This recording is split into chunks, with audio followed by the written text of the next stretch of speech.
These are the rest of the chapters for day 5. We're starting with chapter 22 from the perspective of Maxine Grindle, Mrs. Thrift's engine trouble.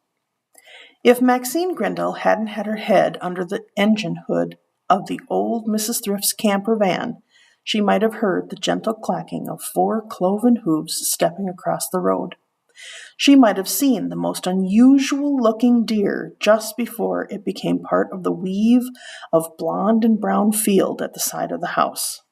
She might have noticed the way the late summer grasses closed curtain-like behind the deer's flicking tail. Maxine was experiencing the great gift of determination that morning. The squealing of the camper van's aging fan belt had become unbearable on last week's trip to the Bakersfield flea market. If there's one thing Maxine knew about keeping old engines healthy, it was that she better keep the one part that drives everything else ship-shape. It wasn't an easy repair, but she'd done it before, years ago.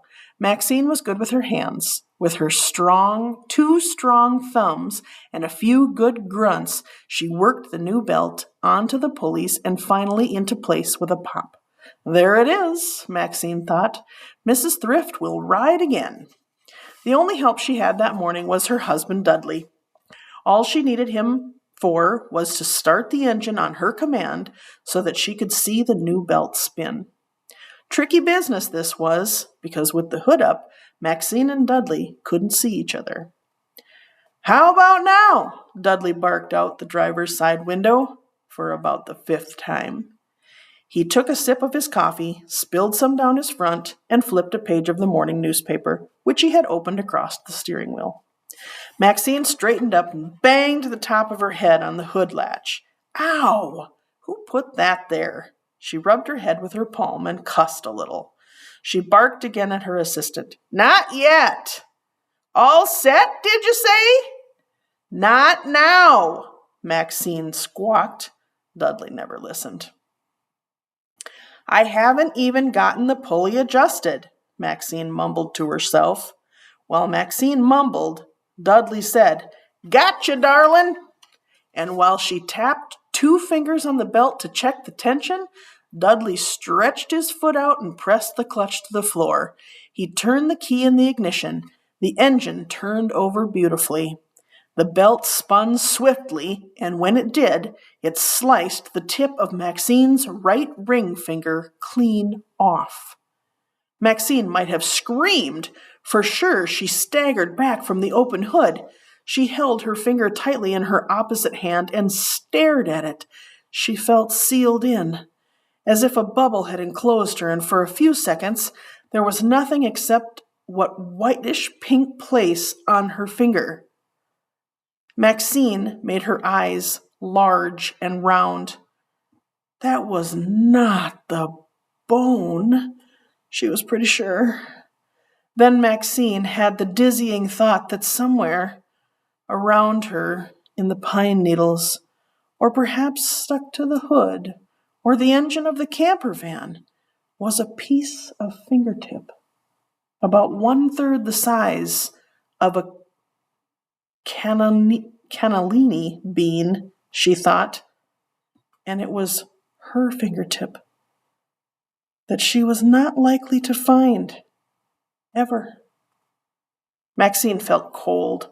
Her knees weakened. Blood came up in the end of her finger and poured down the sides like a candle spilling wax.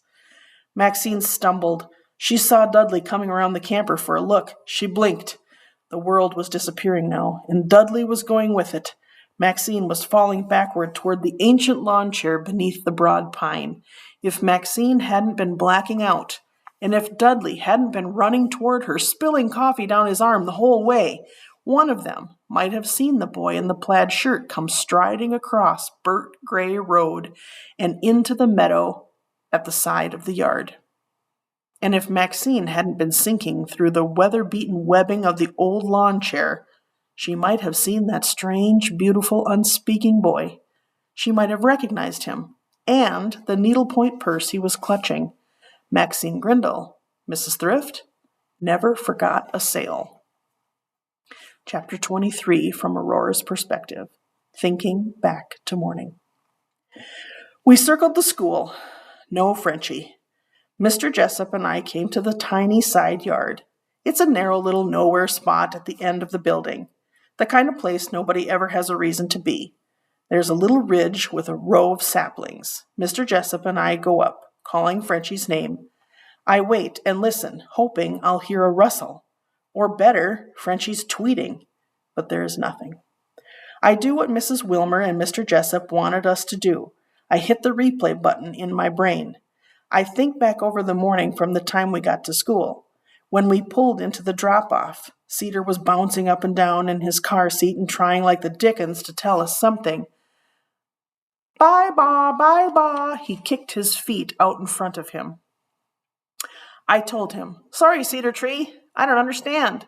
Neither did Pop, and if Frenchie did, well, he wouldn't be able to tell us. Besides, he was staring out the car window, and my own thoughts stopped me. I get that feeling, like I've been dunked in ice water. I turned to face Mr. Jessup.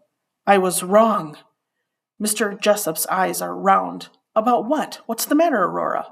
I forgot, I tell him.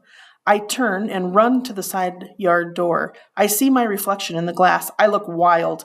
I tug hard on the door and then push it even harder. It doesn't budge, and then I remember, lockdown. Mr. Jessup, I call, hurry, you've got to get me in. He comes running with his keys. I forgot. We didn't even take the bus this morning, I tell him. Everything was different. I've got to tell Mrs. Wilmer right away. Chapter 24. Why Pop drove us to school in the first place. I get to Mrs. Wilmer's office, and it's like she knew I was coming. She catches me by the shoulders. We didn't take the bus. I completely forgot. I know. It's okay, she says. What do you mean, okay? Did you find him? Well, no, not yet, but I talked to your bus driver, Helene, and she told us you and Frenchie weren't on the bus this morning. Oh, yes, Helene, I say. My heart is pounding. I called Frenchie's mom, and when we couldn't reach her, we called your dad, and he told us they are together. I can't help interrupting. I'm bursting to explain the whole thing, and Mrs. Wilmer lets me. My mom and Gracia are together. See, my mom had a story to write about a new spa that opened at Sea Cliff Inn over in Camden. They have this thing called a Himalayan salt therapy room. Ugh, not important, I say. The place gave Mom a one-night stay for 2. Got it, says Mrs. Wilmer. She'd been nodding and listening, being super nice. I'm remembering how Mom had hesitated to go. She wanted to go do the story, but she didn't really care about spending the night or having the total spa experience. But the minute Pop heard about it, he said that Mom should go and take Gracia. Have a nice dinner in town, he said. Sleep late, get massages, eat kiwis and chocolates. He said Frenchie could stay with us, and I said I would help with Cedar. We wanted them to go. So they did. They left yesterday afternoon with little overnight bags, and they giggled like Lena and Joni and Cedar and I would if we were going out for ice cream. I liked thinking of Mom and Gracia having that much fun.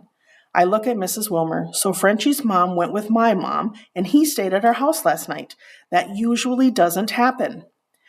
When you and Mr. Mensky asked me if Frenchie was on the bus, my brain was thinking about usually. Today was different. I'm really sorry, Mrs. Wilmer. Frenchie came to school with me in our car.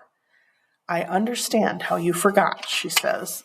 Pop brought us early because Cedar had a doctor's appointment in Ellsworth. He dropped us off right out front. I think for a second. We met Lena and Joni. We all came in together. Your dad says he saw Frenchie enter the building just like you said, Mrs. Wilmer nods. I am 100% sure, I say. I have a little memory movie of that in my head. I see Lena and Joni. Trouble is, I can't see Frenchie.